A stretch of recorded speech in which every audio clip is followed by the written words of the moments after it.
stampers and crafters. My name is Tami White from stampwithtami.com, and today I have some excitement to share with you. I am participating in a blog hop with some of the top demonstrators in Stampin' Up. Very exciting. It is a wedding themed hop, and this is my project that we are going to make today. It's gorgeous, gorgeous card.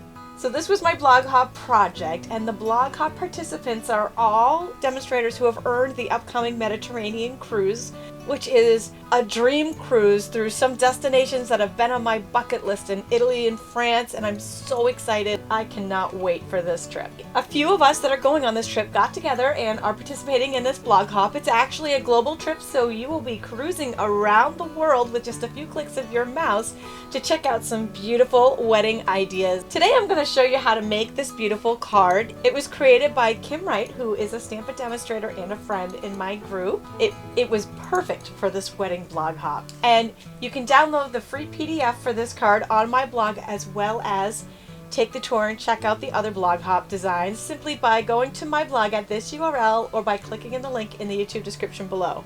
If you're on YouTube, you can click right on this video. Alright, let's get started. And here is a close-up of this beautiful card that Kim created. It is just awesome and surprisingly easy to make. The Stampin' Up stamp sets that we're using today are Birthday Blooms and Teeny Tiny Wishes, which is a word set filled with almost every occasion. I consider this to be a staple in every collection. You can get all of these supplies on my stampwithtami.com blog, including the free PDF that I created for you, which has measurements and the supply list on it. We're going to start by building the background, which uses this lovely lace folder. I'm using some very vanilla as the base. So I'm only going to put it halfway into the folder, and you could texture the whole entire section. But I'm going to put designer paper on the bottom half, and I find that it sticks flatter and better if it doesn't have the texture on it. So we'll just do half of it for this. Taking the multi-purpose cutting platform that goes with the Big Shot on tab 1, and then sandwich our folder between two cutting pads and crank it through the Big Shot.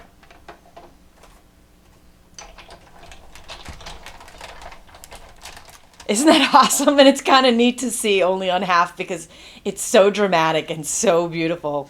Our striped designer paper that we're using for the bottom is from the Timeless Elegance Designer Paper Pack, and I want to show it to you. After I attach this with some snail adhesive, so it goes nice and flat there because it's not textured on the bottom. My pack, you can see, is very well loved. This is actually multiple packs because I use this paper so much. I absolutely love it. It is gorgeous. Double-sided designer paper from Stampin' Up. There are even more designs that are shown here. And you may remember using this paper on some of my other videos that I've done recently. Like, for example, for our Timeless Elegance gift set. And this one where we made Glimmer paper out of the designer paper and colorized it. Both of these absolutely beautiful from the same Timeless Elegance pack. And just a note, every year Stampin' Up changes up their designer paper packs. It's very rare that they carry over, and they do sometimes carry over, but we only have a couple months left in this catalog before the products switch over to a new collection. So I'm just giving you a heads up that there's a good chance this Timeless Elegance paper may only be around for a couple more months. So if you love it, stock up on it. That's what I'll be doing. Okay, next up on super cool is this Blushing Bride Glimmer paper. I'm attaching this with glue dots because the back is a tad bit shiny, and for some reason the snail adhesive didn't stick to it so well, but the glue dots do. And then I just used some snail adhesive to attach that to the card base. The For the Newlyweds stamp comes from the Teeny Tiny Wishes word set, and that just gets stamped in basic black on some very vanilla and punched out with the word window punch.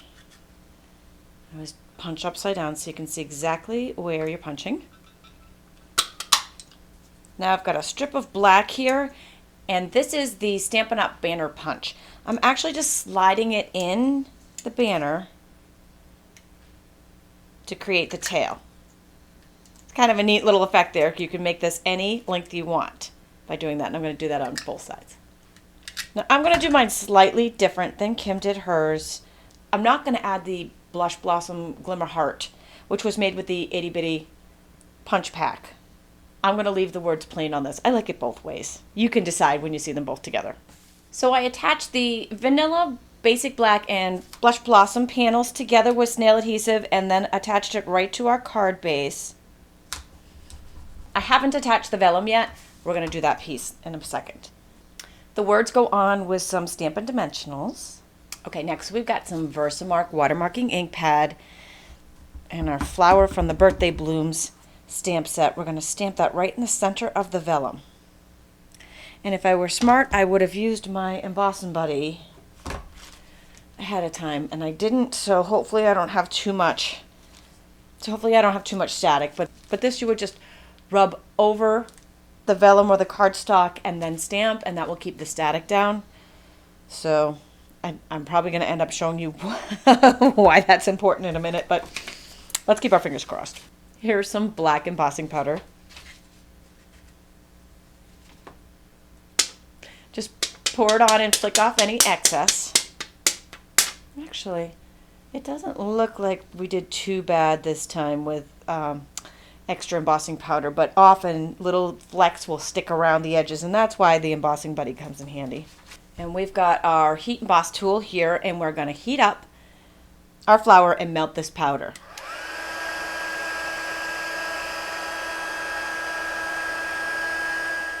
Okay, so for coloring in the flower, we're going to squeeze the center of the closed ink pad, and then when you open it, you're going to have a pool of ink on the lid.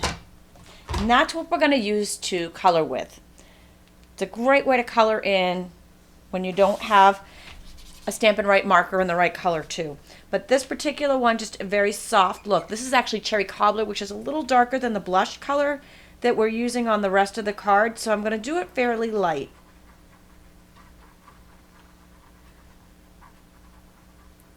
I'm using a blender pen here, and the blender pen alone does not have an ink does not have a color, so it picks up whatever color you dip it in, and then just wipe it off and do the same. Squeeze and open the Pear Pizzazz and lift that using the same pen and color in the leaves.